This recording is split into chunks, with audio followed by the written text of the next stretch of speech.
I've got about 3/4 pounds of shrimp here, peeled, deveined, washed.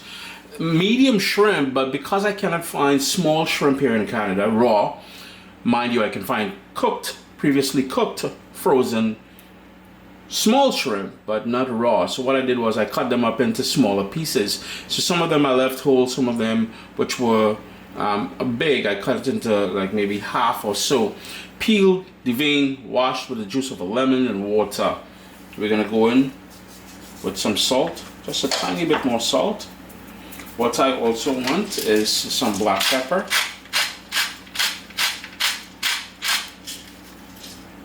Caribbean green seasoning, and this is freshly made straight out of my garden. If you head over to caribbeanpot.com, you will see the recipe there. I'm not trying to go too heavy.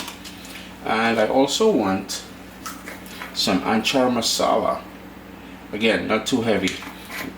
Full list of ingredients will be available at caribbeanpot.com. One more thing I want to put in here is just a splash, about a tablespoon or so of olive oil. All we want to do now is give that a good mix and set that aside. So this is all prepped and ready. In my deep heavy pot, I've got a tablespoon and a half of olive oil. To that, I'm gonna add, that's about 10-12 cloves of garlic that I smashed. It's an entire bulb of garlic that I just smashed and put in there. Heat, medium, about a medium heat. And all we want to do is hit that a little stir, because if you wanted to put the onion in here at this point, you can as well too, but I like adding it later.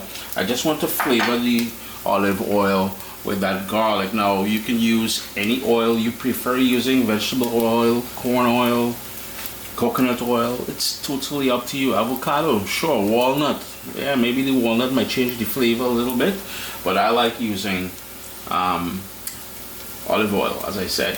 All I want to do is give that a minute, no more, because I don't want to burn the garlic. I just want to flavor the oil. At this point, I want to add all of that thinly sliced, well, it's been peeled, it's been washed, and thinly sliced butternut squash. We're just going to move that around a little bit, get the rest of it in there. Of course, we want to hit that to stir just to coat the pieces of that butternut squash with that flavored garlic oil that we started with there. Salt, black pepper,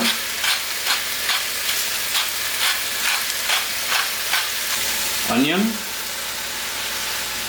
pimento or seasoning pepper. If you can't source it, so you can try. I know in Canada some of the Asian supermarkets carry it, and most of the West Indian grocery stores carry it as well. The other thing I want to add in there is a bit of spicy pepper, and that is a couple of these tiny habaneros that I grew this year. Totally optional. If you don't want it spicy, you don't have to. If you don't have habanero and you have Scotch bonnet or wiri whatever, add in the amounts that you like, you can tolerate. What I want to show you all, I included the seeds and the white membrane surrounding the seed. That's where most of the heat is going to be. And if you want to remove that, if you want to control some of the heat, tame it down a bit, you can remove that, discard it. Lastly, my hands, bare hands. No, I would recommend using gloves. And even if you do use gloves, wash your hands with soap and water immediately after. Of course, we got to give everything a stir.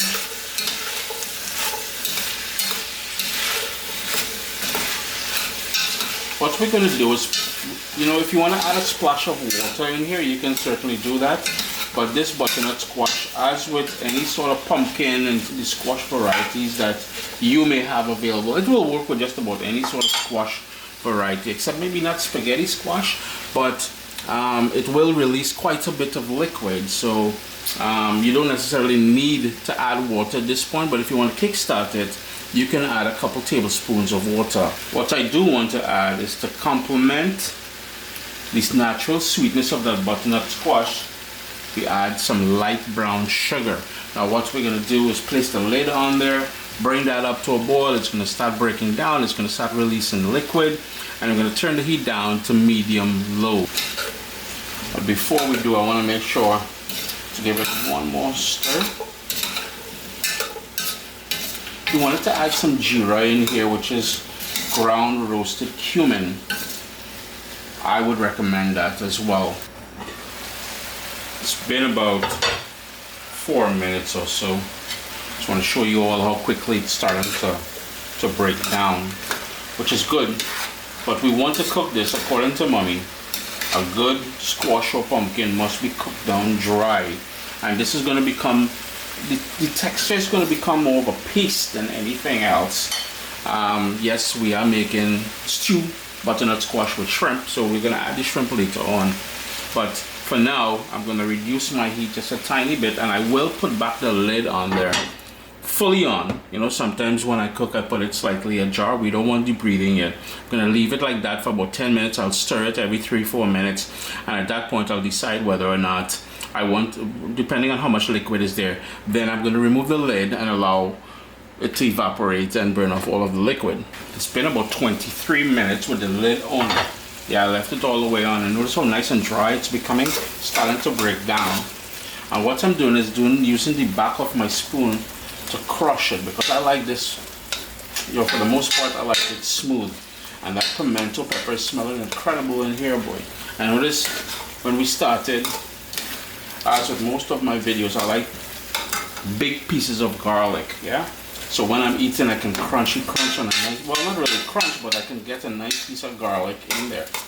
This is almost done because it was a wonderful butternut squash. Sometimes you would still see a lot of liquid in there. For some reason or the other, I'm unscored. You want to taste this at this point and adjust the salt. And if you want it a little bit sweeter, sometimes you want it a little bit sweeter, you can add a bit more brown sugar. What I'm going to do is shove this aside, and we're going to get to the shrimp. Medium flame, dry frying pan, in goes all of that shrimp. Yeah. What we're going to do is quickly cook that, nothing more than 3 minutes or so, and then we're going to add it to the pumpkin. Now if you wanted to start the very start, and you would have seen me do this in previous shrimp, well, I did a curry shrimp with pumpkin, a curry shrimp with butternut squash, you would have seen me start in the original pot, in the pot, that big pot, the one over here, with the shrimp first. I would remove the shrimp after about 2 or 3 minutes, cook the pumpkin, and then add it back. This, I'm just playing things a little bit differently today. This is how Mommy would do it. And I find by doing it this way, it prevents us from overcooking the shrimp. Because the last thing I want you all to do is to have your friends come over and you're giving them tough, overcooked shrimp. Yeah? But I just want to move that around. It's been 1.5 minutes. I said 3 minutes earlier. I'm just doing it 1.5 minutes, and I'm gonna put it into the pot with the squash just to finish cooking. So we're gonna shift this aside. I'm gonna reach over, pull this guy here, bring that back up to temperature. In goes all of that shrimp. And just like that, I turned off the stove. Uncle Chris here saying, as always, it's been a pleasure having you in the kitchen with me. I'm just scraping down the sides. Leave the lid off a bit, because I find that if you put the lid on, the residual heat will create steam and it will make the butternut squash watery. We did stewed butternut squash with shrimp as it's done in the Caribbean, especially in countries like, let me just adjust the lighting just a little bit, and especially in countries like Trinidad and Tobago and Guyana. Roti, yes, of course, you need a nice little sada roti or a bus-up shot, paratha, oil roti, whatever you call it. You need roti. Full recipe at CaribbeanPod.com. Agone.